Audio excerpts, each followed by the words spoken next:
समझेंगे। हाँ भाई, हमारा पाठ कौन सा चल रहा है? पाठ का नाम है पहले पाठ का नाम है विज्ञान के हमारे कौन सा पाठ बताओ? रासायनिक अभिक्रिया एवं समीकरण। रासायनिक अभिक्रिया एवं समीकरण को अंग्रेजी में कहते हैं केमिकल रिएक्शंस एंड इक्वेशंस। क्या कहते हैं? Chemical reactions and equations. तो हम पहुंच गए थे अभिक्रियाओं के प्रकार पे। किसे पहुंच गए थे? अभिक्रियाओं के प्रकार में हम पहुंच गए किस पे? वियोजन अभिक्रिया पे। किसे पहुंच गए? वियोजन अभिक्रिया का मतलब होता है विमान होता है हिंदी में अलग होना। क्या होता है? अलग होना। यानी कि किसी पदार्थ से दो पदार्थ अलग अलग हो जाए उसको ही वियोजन अभिक्रिया कहते हैं। तो सामान्य तौर पर वियोजन अभिक्रिया हमारी 3 प्रकार की होती है। कितने प्रकार की होती है? 3 प्रकार की। सबसे पहली कौन सी होती है हमारी? ऊष्मीय वियोजन। ऊष्मीय वियोजन का मतलब होता है अगर ऊष्मा पाकर कोई चीज वियोजित हो जाए अपने घटकों में, उसको हम क्या कहते हैं? ऊष्मीय वियोजन कहते हैं। अर्थात ऊष्मा द्वारा किया गया वियोजन क्या कहलाता है? हमारा ऊष्मीय वियोजन कहलाता है। ऊष्मा का मतलब होता है ताप देना, गर्म करना। तुम और कुछ समझ रहे हो कहीं, है ना? अच्छा जी, उदाहरण में मैंने पहले लिया है 2FeSO4 जो कि सॉलिड अवस्था में। सॉलिड का मतलब क्या होता है? ठोस। क्या होता है? ठोस। तो मैंने जब फेरस सल्फेट लिया तो 2FeSO4 में जब मैंने ऊष्मा दी, इसको गर्म किया तो हमारा बन गया Fe2O3। आपको पता है Fe2O3 क्यों बना है? क्योंकि अगर मैं Fe की बात करूं प्लस का 3 होता है, ऑक्सीजन कितना होता है? माइनस का 2, 2 यहाँ पे आ जाता है, 3 यहाँ पे आ जाता है, क्या बन जाता है? Fe2O3 बन जाता है। तो एक तुम्हारा क्या बन गया? फेरिक ऑक्साइड बन गया। क्या बन गया? Ferric oxide. ये वही फेरिक ऑक्साइड है जो जंग को कलर रहे। जंग को जो कलर रहे ना, कैसो कलर रहे जंग को? भूरो लाल रंग रहे। कैसो रहे जंग को कलर? भूरो लाल रंग। एक हमारी बनती है सल्फर डाइऑक्साइड। क्या बनती है? Sulphur dioxide. क्या बनती है? सल्फर डाइऑक्साइड के बाद बनती है सल्फर ट्राइऑक्साइड। क्या बनती है? Sulphur trioxide.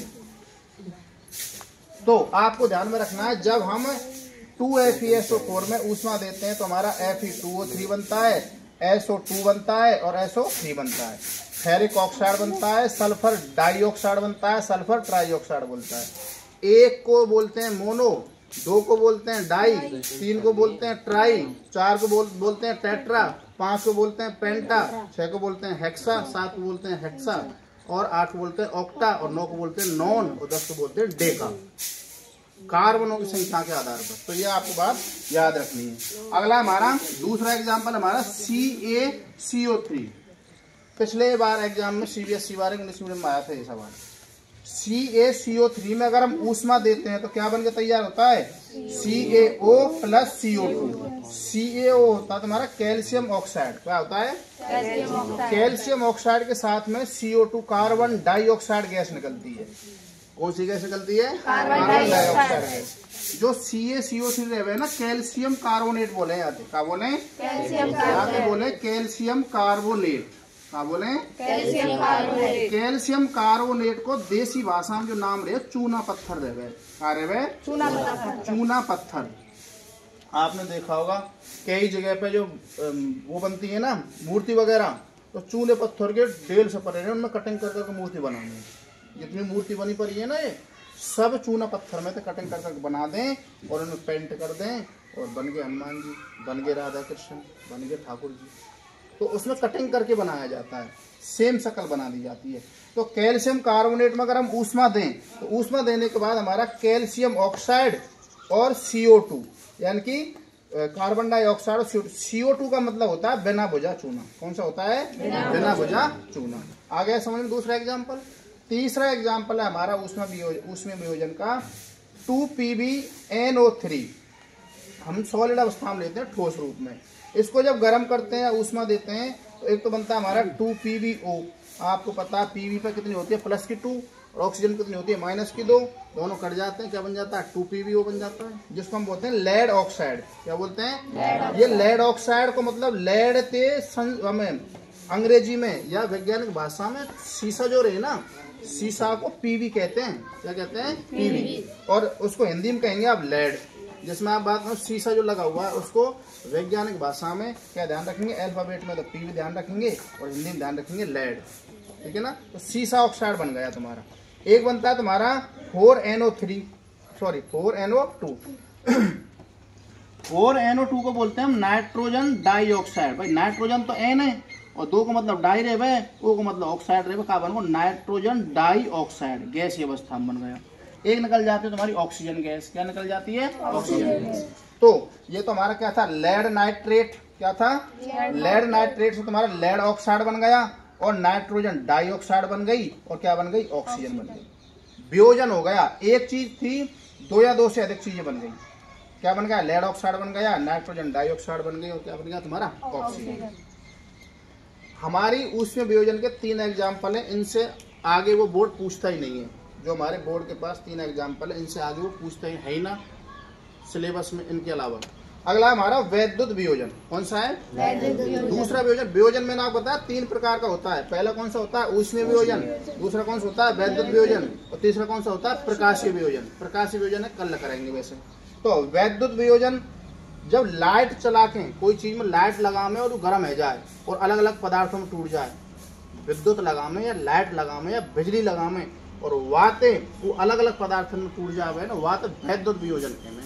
तुमने कहा लिखना, बस छोटी सी बात है। विद्युत धारा प्रवाहित होने पर वियोजन वैद्युत वियोजन कहलाता है। बस इसका आपको उदाहरण ध्यान में रखना है। 2H2O और विद्युत धारा पानी में चलाने पर 2H2 बन जाता है और O2 बन जाता है।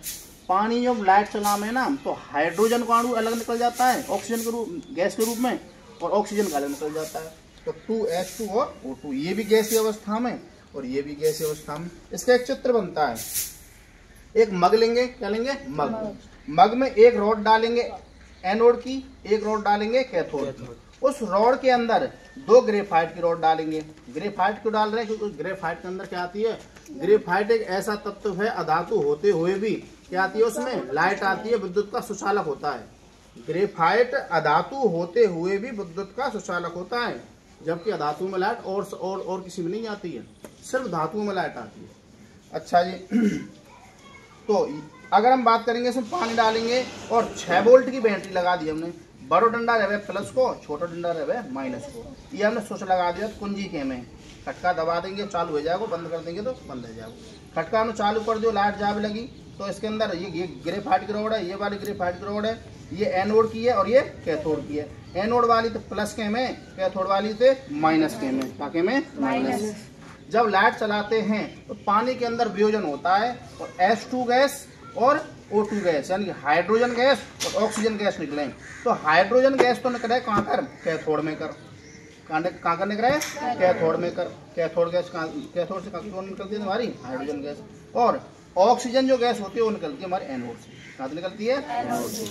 ये जो आपको दिख रहा है इसको बोलते हैं ग्रेफाइट रॉड। क्या कहते हैं? Graphite rod. और इसको हम कहते हैं परख नली। क्या कहते हैं इसको? इस वाली को कहते हैं परख नली। शीशे की होती है ये भी परख नली होती है तुम्हारी। ये जो क्लिप्सी लगी होती है जिससे रुका रहता है, जिस पानी नहीं टपके जामे से, ये तुम्हारी रबड़ की लगी रहे क्लिप्सी। क्या लगी रहती है? रबड़ की। ये जो मग्गा जो होता है किसका होता है? प्लास्टिक का। लोहो लेंगे तो हम करंट आएगा भाई, इसलिए किसका लेते हैं? प्लास्टिक का। इसमें जो भरा हुआ है वो क्या? हमारा पानी। तो आपसे सवाल क्या पूछा जाएगा पेपर में? वो पूछेगा एनोड से कौन सी गैस निकलती है? कैथोड से कौन सी गैस निकलती है? एनोड से कौन सी गैस निकलती है? जो रॉड होती है किसकी होती है? बैटरी कितने वोल्ट की लेते हैं? किसकी लेते हैं? और जो मग होता है किसका होता है? ये बात आपको याद रखनी है। इसका एक प्रकार और इसको कल करा देंगे, 1 मिनट बैठे देंगे। तीसरा सदस्य तुम्हारा है ना।